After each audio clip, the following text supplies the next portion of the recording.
हमारे प्यारे बच्चों, आप सभी को अंतर्राष्ट्रीय महिला दिवस की हार्दिक शुभकामनाएं। मैं श्रेया गुप्ता, लेक्चरर प्रशासन में मुझे कॉलेज। आज आपके सामने महिला दिवस पे अपने विचार प्रस्तुत कर रही हूँ। हालांकि इसकी कोई पहले से तैयारी नहीं थी, जैसे आप लोग बोल रहे हैं कि हम आप लोगों को तो सूचना भी दी गई थी कि हाँ आप तैयार हैं, लेकिन फिर भी कहते हैं कि पूरी धरा भी साथ दे तो क्या बात है, पूरी धरा भी साथ दे तो क्या बात है, पर तो जरा भी साथ दे तो क्या बात है। चलने को तो एक पाँव से भी चल लेते हैं लोग, चलने को तो एक पाँव से भी चल लेते हैं लोग, पर दूसरा भी साथ दे तो क्या बात है। विकास के पथ पे स्त्री और पुरुष दोनों ही एक सिक्के के दो पहलू हैं। आप कभी भी साइकिल को एक पहिए से नहीं चला सकते हैं। इसलिए देश की आधी आबादी का प्रतिनिधित्व कर रही महिलाएं अगर अपने आप को पीछे रखें या विकास ना करें, शिक्षा ग्रहण ना करें, तो ये विकास संभव नहीं है, राष्ट्र का विकास संभव नहीं हो सकता। क्योंकि संख्या के तौर पे तो आप आधी आबादी का प्रतिनिधित्व कर रही हैं, लेकिन क्या आर्थिक विकास के दौर में आर्थिक स्तर पे अपना डेवलपमेंट क्या 50% कर पाएंगे? जो कॉन्फिडेंस इस तरफ है, क्या ये कॉन्फिडेंस इस तरफ है? ये आगे आ रहे हैं जो भी इन्हें आता है, लेकिन क्या आप आगे आ रही हैं? इस बार की थीम है एक्सेलरेट एक्शन। ये अंतर्राष्ट्रीय महिला दिवस हर साल 8 मार्च को मनाया जाता है और हर साल इसका एक थीम रखा जाता है। इस बार की जो थीम है एक्सेलरेट एक्शन, इसका मतलब ये है कि जो विकास चल रहा है, ऐसा नहीं जैसा कि अभी प्रिंसिपल सर ने बताया कि सबसे तेजी से महिलाओं ने विकसित किया है अपने आप को, विकास के पथ पे अग्रसर है। जिस तरह से वो शिक्षा में आ रही हैं, जॉब्स में आ रही हैं, हर तरह के पद पे कार्यरत हैं, वो जो प्रक्रिया चल रही है, ऐसा नहीं कि अभी भी महिलाएं हास्यकरण का शिकार है या उनकी प्रगति हो रही है, लेकिन उस एक्शन में बहुत तेजी से कार्य करने की जरूरत है। जैसा कि पहले क्या था कि महिलाओं को पर्दा में रखा जाता था, ठीक है, उन्हें शिक्षा नहीं दी जाती थी, उन्हें बाहर निकलने का मौका नहीं था।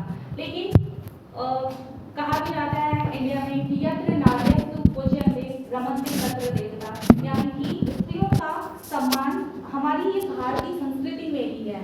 कि जैसे कि आप देखेंगे कि जब हम भगवान का नाम लेते हैं तो कृष्ण बोलने से पहले राधा कृष्ण बोलते हैं, राम बोलने से पहले सीता राम बोलते हैं। तो महिलाओं को सम्मान तो दिया गया है, लेकिन एक मानवी, उन्हें हम देवी समझ लेते हैं, लेकिन उन्हें एक मानव नहीं समझ पाते। उन्हें या तो हम पूरा देवी के रूप में प्रतिष्ठित कर देते हैं, या तो उन्हें बिल्कुल हाथी पे ढकेल देते हैं। हम उन्हें साथ लेकर चलने की बात क्यों नहीं करते? हम उन्हें समान अवसर देने की बात क्यों नहीं करते? तो ये जो थीम है, इस बार की थीम यही है कि आप उन्हें समान अवसर दें। ऐसा नहीं कि वो किसी भी मामले में आपसे पीछे रह जाएंगी। जहाँ जहाँ पे भी अब तक स्त्रियों ने काम किया है, वो हर जगह पे सफल हुई है, चाहे वो चांद पे जाने की बात हो या देश के शासन को संभालने की बात हो, जैसे कि राष्ट्रपति मुर्मू जी संभाल रही है, या ट्रेन चलाने की बात हो, या जेट उड़ाने की बात हो, हर या पहलवानी की बात हो, तो हर जगह खेल में, ज्ञान विज्ञान में हर जगह महिलाएं अपना अच्छा प्रदर्शन कर रही हैं। लेकिन जरूरत है कि आप अपने आप को खुद ही पीछे की तरफ ढकेल रही हैं। इसमें ज़्यादा जिम्मेदारी जो है ये आपको शोषित नहीं कर रहे, आप खुद से शोषित होना स्वीकार कर रही हैं। तो आप अपने विकास का मार्ग चयन करें। आप दूसरों की सम्मान से ज़्यादा अपने सम्मान के बारे में सोचें। आप थोड़ा सा आपको खुदगर्ज होना पड़ेगा, ठीक है, कि अपने लिए आपको काम करना होगा, अपने लिए आपको जीना होगा, अपनी खुशियों का ख्याल आपको खुद रखना होगा और अपने आप को शिक्षा के लिए प्रेरित करना होगा। कहते हैं ना कि आप सारी चीजें आपको मिल सकती हैं, लेकिन आपको खुद के लिए उसको तैयार करना होगा। आप आर्थिक प्रगति करें अपनी, कम से कम इतना ना कमाएं, लेकिन इतना तो जरूर कमाएं कि अपनी रोटी खुद के पैसे से खाएं। इसलिए जैसे कि मेरी बहन अभी एडवोकेट है, वो फैमिली कोर्ट में एडवोकेट है, वो कहती है कि जैसे कि जब भी डिवोर्स केसेस होते हैं तो महिलाएं अपना क्या बोलते हैं, भत्ता मांगती हैं ना, कि भत्ता मांगती है कि उन्हें जीवन जीने के लिए उन्हें भत्ता चाहिए। वो किससे चाहिए? पुरुष से चाहिए। तो अगर आप खुद को इस काबिल बनाएंगी कि अपनी रोटी खुद कमा सके, तो शायद आपको उन कोर्ट में खड़े होके उन सवालों के जवाब नहीं देने होंगे जो कि आपको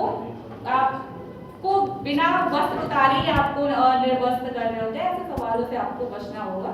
तो आप अपनी आर्थिक प्रगति के लिए खुद जिम्मेदार हैं। आप उस प्रगति तक पहुंचे, अपना नॉलेज डेवलपमेंट करें, बस यही।